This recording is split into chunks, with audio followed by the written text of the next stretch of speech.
Today, if you take in India on a database of All India Ophthalmic Society, you have about, let's say, 15,000 ophthalmologists.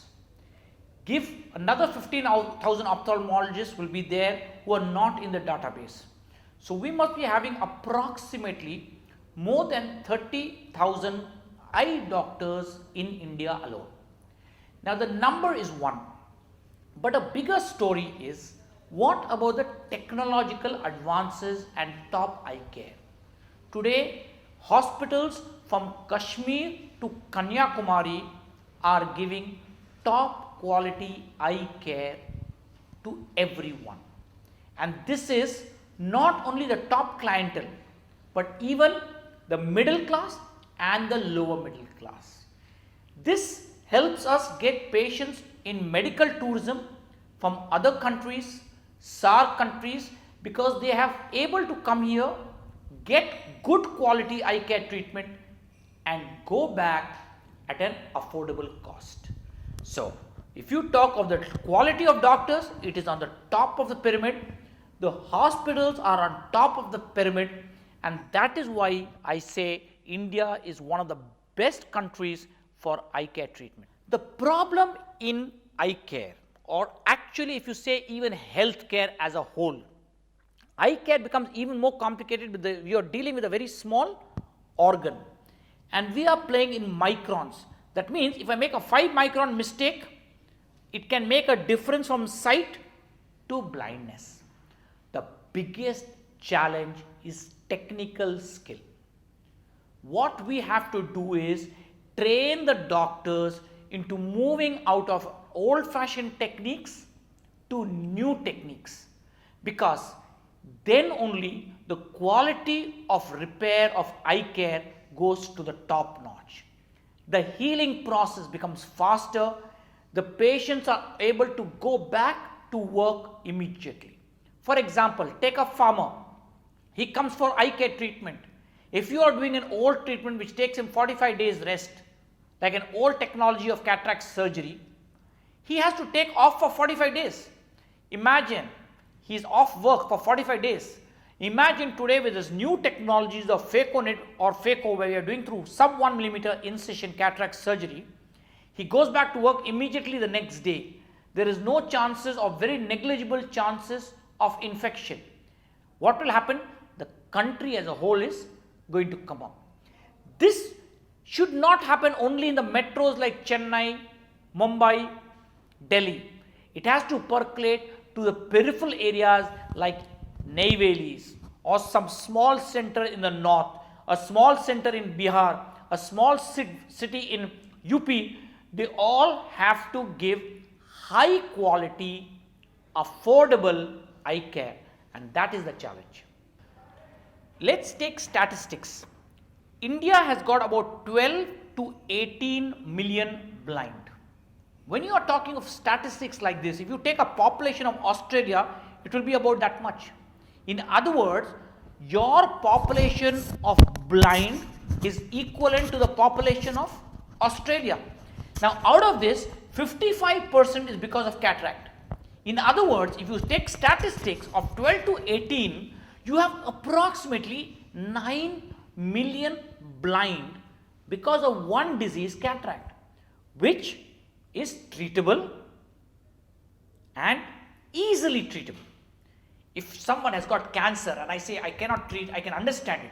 But if someone has cataract and is blind because of cataract, then that is wrong, because this can be treated.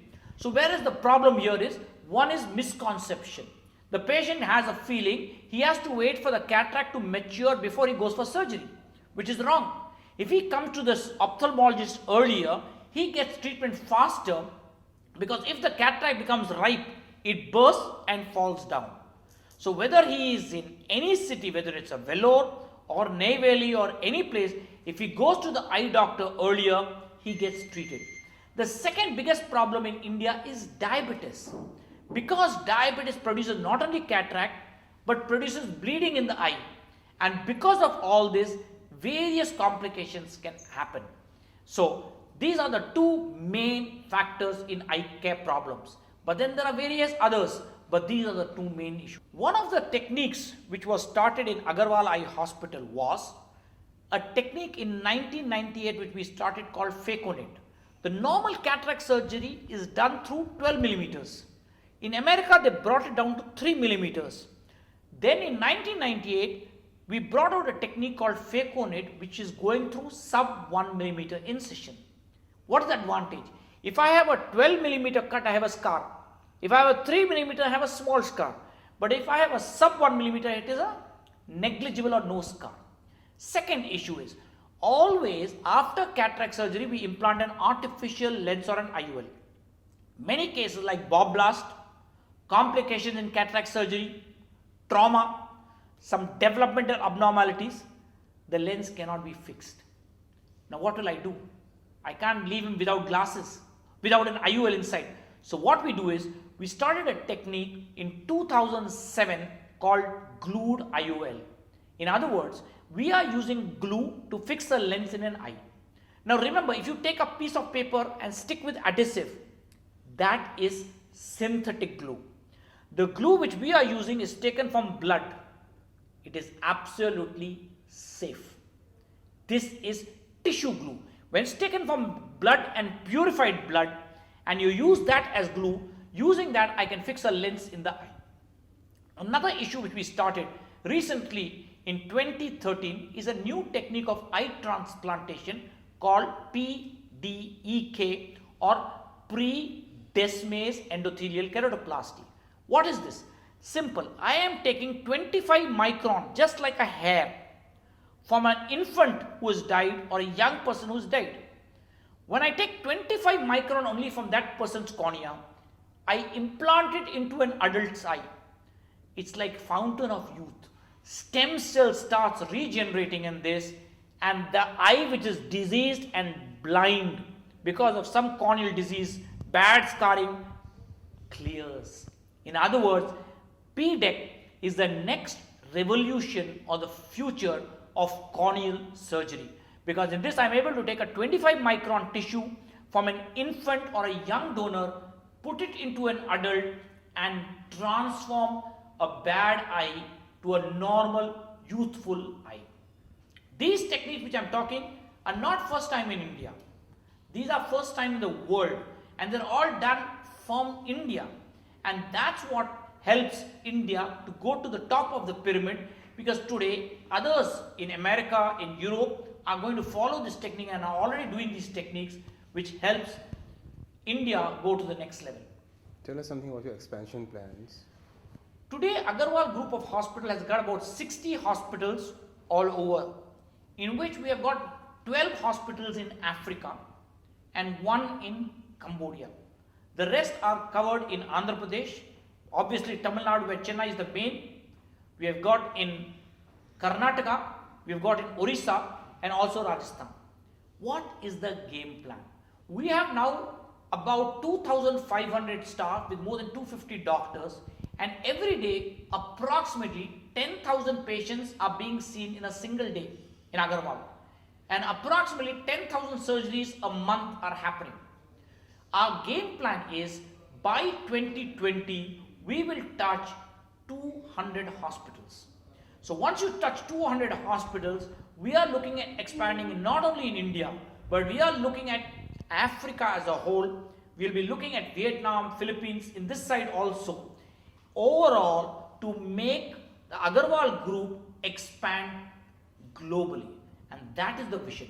For this, the bottleneck is not primarily money, it is manpower, because to get good doctors, to then train them to understand the system which we are following. For example, if some doctor is sitting in a hospital in Africa of ours, they should be doing the latest glued IOL surgery. They cannot be doing an older technology available, because that will lose the sync of the whole story. So to get that, the training is done simultaneously to these doctors, and then they are transferred to these various countries and various cities, and our game plan is to touch about more than 1,000 eye doctors in Agarwal Group by 2020. Because the simple problem here is you need technical skill. The problem in healthcare, and I said in the beginning, in eye care it's even more, is the technical skill is extremely important. If I have an Apple phone, all I need to do is make one Apple phone, then I can make millions. But if I make one eye surgeon doing, let's say, PDEC or glued IOL, to make another surgeon do glued IOL and PDEC is equally challenging. I cannot duplicate him. I cannot clone him, because this is a human touch surgery. You know, this is like sports industry is the same problem. Entertainment industry has the same problem.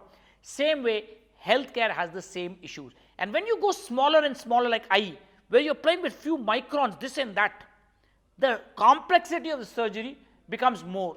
Especially as eye doctors, when we are operating, we are working with a microscope. My hand is here, but I'm looking straight ahead, and I'm operating like this through prisms. It reminds you of that Arjun, you know, shooting an arrow, looking at a pond. That's the way we are operating. So you can imagine the surgical skill going crazy. And as technology improves, as the technology innovates more and more, the surgical skill requirements are going to be higher and higher. But the other side of the coin is the quality to the patients improves.